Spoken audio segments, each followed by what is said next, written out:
Je suis Brigitte Martini, ingénieure de recherche. J'ai été recrutée en juillet 1980 au sein de l'unité de microbiologie de l'INRA de Clermont-Ferrand pour créer un plateau technique de microscopie. Le but était de permettre à mes collègues d'accéder à de nouvelles techniques d'imagerie et ainsi de faire progresser la recherche. En 1983, après une série de tests, j'ai choisi les équipements les plus adaptés à nos recherches et qui allaient constituer le nouveau plateau technique de microscopie. Un microscope électronique à transmission, METEM 400 Philips, et un microscope électronique à balayage, MEB 505 Philips. Un microscope électronique utilise les interactions électron-matière pour permettre l'observation d'échantillons et définir ainsi le type de microscopie à privilégier.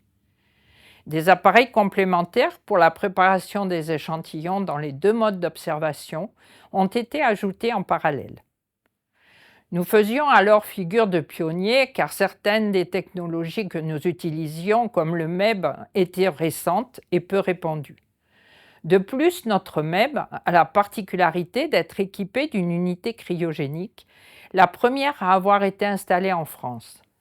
Cette expérience a été pour moi très enrichissante et formatrice puisque j'ai utilisé ces microscopes toute ma carrière et jusqu'à ce qu'ils deviennent obsolètes, respectivement en 2005 et 2015. Depuis 2020, l'INRA et l'IRSTEA ont fusionné pour donner le jour à INRAE, l'Institut national de la recherche pour l'agriculture, l'alimentation et l'environnement. La même année, les deux microscopes que j'avais fait installer en 1983 ont été inscrits au titre des monuments historiques et à la mission nationale de sauvegarde du patrimoine scientifique et technique contemporain. Le microscope électronique à balayage est utilisé pour visualiser la surface d'échantillons à des grandissements compris entre 10 et 400 000 fois.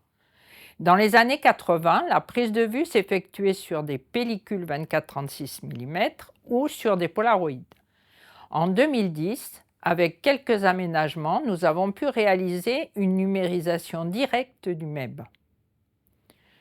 Pour observer un échantillon biologique en MEB sans cryogénie, il faut le traiter en effectuant une fixation chimique suivie de déshydratation par bains successifs d'alcool, puis d'acétone avant la dessiccation.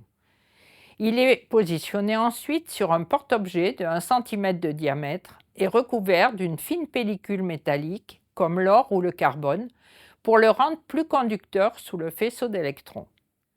Cette préparation s'effectue sur 3 jours. L'autre mode de préparation utilise la cryogénie. L'échantillon est congelé dans de l'azote pâteux à moins de 110 degrés, plus froid que l'azote liquide à moins 196 degrés. Il est introduit dans la chambre d'observation du MEB pour sublimer la glace, puis il est recouvert d'une fine pellicule d'or pour faciliter l'observation et la prise de vue. La cryogénie est une technique qui permet de s'affranchir des fixateurs chimiques, donc avec un meilleur impact environnemental, mais ne permet pas de conserver l'échantillon après son observation. Cette technique a été utilisée en particulier pour la recherche sur le fonctionnement du système hydraulique des plantes et des arbres. Ces recherches ont nécessité que nous fassions quelques adaptations de l'unité cryogénique, mais ont contribué à améliorer les connaissances sur la tolérance des arbres à la sécheresse dans un contexte de changement climatique. Le microscope électronique à transmission est utilisé pour visualiser l'intérieur d'une cellule et comprendre son organisation et son fonctionnement à des grandissements compris entre 200 et 600 000 fois.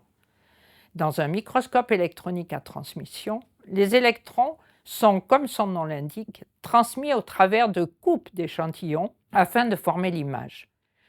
Avant de pouvoir être observé, l'échantillon doit subir divers traitements. Une fixation chimique, une post-fixation qui fixe les lipides et noircit l'échantillon pour faciliter sa visualisation, et une déshydratation, comme pour le MEB, puis une imprégnation avec une résine hydrophobe et enfin une polymérisation pour durcir la résine. Après une semaine de traitement et 3 jours de polymérisation, on obtient de petites capsules d'échantillons appelées inclusions.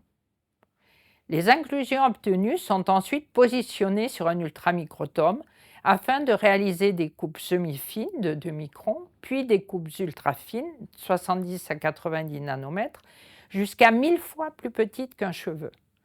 On les positionne ensuite sur des grilles métalliques de 3 mm de diamètre et il faut compter environ 3 semaines avant de pouvoir observer au MET.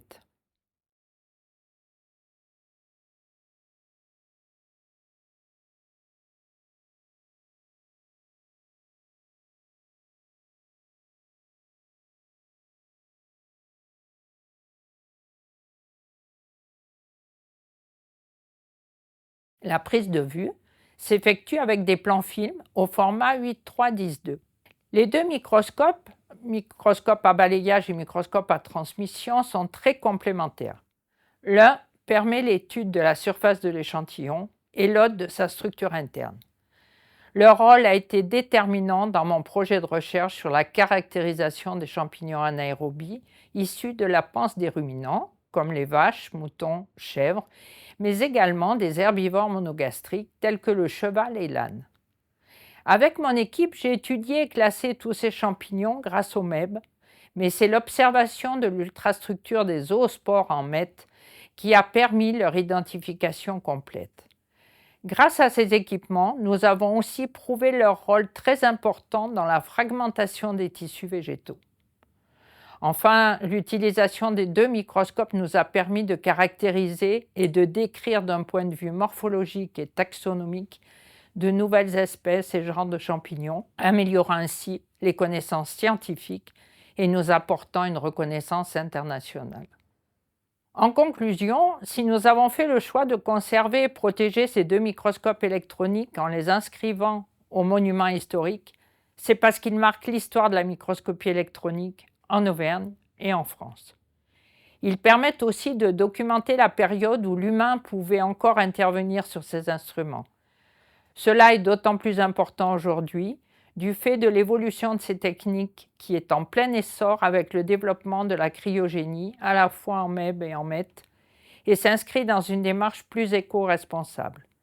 Pour assurer la transmission de ces connaissances auprès des jeunes générations de chercheurs et utilisateurs de microscopie, j'ai créé le groupement des microscopistes clermontois, GMC, le réseau des microscopistes INRA, RMUI, et j'ai coordonné le réseau d'imagerie en microscopie électronique du CNRS, le RIM, pendant de nombreuses années.